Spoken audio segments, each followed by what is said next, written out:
मेरे को ना हमेशा से ये वीडियो बनानी थी, सबको बताने कि हमारे उत्तर प्रदेश में है एक 5000 साल पुरानी टेक्नोलॉजी जिससे बनती है वो सारी स्मेल्स जो आपने सूंघी ही होंगी।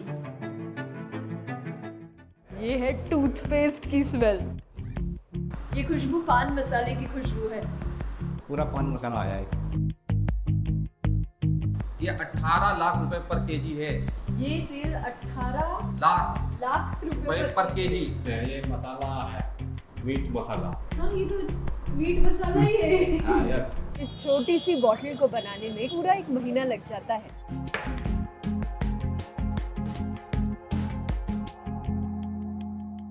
ऐसी टेक्नोलॉजी जो हड़प्पन सिविलाइजेशन से भी पुरानी है।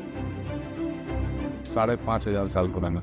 इसी पुरानी और मेहनती टेक्निक से बनती है 100% प्योर स्ट्रॉन्ग परफ्यूम यानी इत्र। यही इत्र की खुशबू सिर्फ परफ्यूम ही नहीं, हर अगरबत्ती, गुलाब जल, मिठाई, पान मसाला, खस, शैम्पू में जाती है। और ये टेक्निक चलाती है हमारे उत्तर प्रदेश की कन्नौज की 80% आबादी, जो इस खुशबू को पूरे भारत ही नहीं 50 देशों में एक्सपोर्ट भी करती है।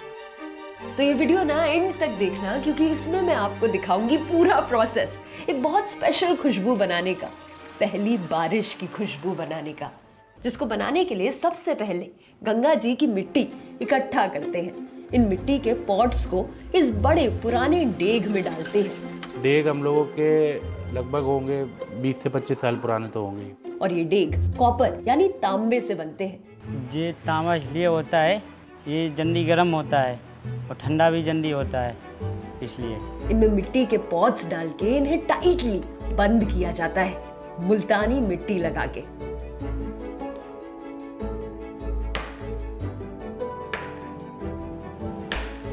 इतना धुआं, इतना प्रेशर बनता है कि अगर सही से टाइट नहीं हुई तो पूरी लिड उड़ सकती है। ये खुल जाएगा, पता नहीं कितनी दूर गिरे जाए।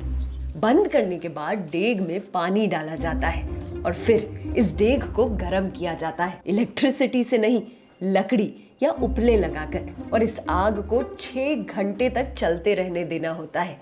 यही आग डेग को गर्म करती है और उसमें खुशबू बनना शुरू होती है। लेकिन ये खुशबू जाती कहाँ है? किसमें कैद होगी ये पहली बारिश की महक? इसमें। और ये है भपका, जिसमें खुशबू बसाई जाती है। इस भपके को पानी में रखा जाता है और इसे डेग से जोड़ा जाता है एक लंबी पाइप से, जो बैम्बू यानी बांस की बनी होती है, ताकि आसानी से उसे पकड़ सके। बांस से इसलिए बनता है, हाथ साथ नहीं जलता है, हल्का पड़ता है और गर्म भी हो जाता है, तो इससे हाथ नहीं जलता। लोहे का बनेगा, हाथ जल जाएगा। खुशबूदार भाप इस बांस से होकर ही भपके में आती है और यहीं पर खुशबू कैद होती है। इसी भपके में कोई सिंथेटिक बेस नहीं, एकदम नेचुरल तेल भी होता है।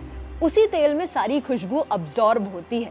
ये सारा प्रोसेस होने के बाद इस भपके को खोला जाता है, जिससे सारा पानी नीचे आ जाता है और इसमें बचता है स्ट्रॉन्ग फ्रेग्रेंट तेल, जो बनता है अतर। लेकिन इसे अभी नहीं निकाला जाता, 2-3 दिन नहीं 30 दिनों तक ये सेम प्रोसेस बार बार रिपीट होता है।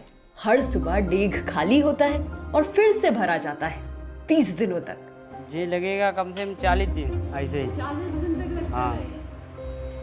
और इस पूरे प्रोसेस में टेम्परेचर को सही से कंट्रोल करना पड़ता है, क्योंकि अगर डेग ज़्यादा गर्म हो जाता है तो फूलों की खुशबू वहीं मर जाती है। और अगर भपका सही से ठंडा नहीं होता तो वेपर्स कंडेंस ही नहीं हो पाते। 30 दिनों की बहुत सारी मेहनत करने के बाद निकलता है थोड़ा सा इत्र, मिट्टी की स्मेल से बना, एकदम नेचुरल, जो एकदम पहली बारिश की खुशबू की तरह महकता है। जो बारिश की पहली बूंद होती है ना, सोंधी सोंधी महक आती है ना, बिल्कुल वैसी ही महक आपके हाथ पे आने लगेगी। वो हर सीजन में हम आपको वो महक सुंघा सकते हैं। आपको बरसात आने की इंतजार नहीं करना पड़ेगा। और ऐसे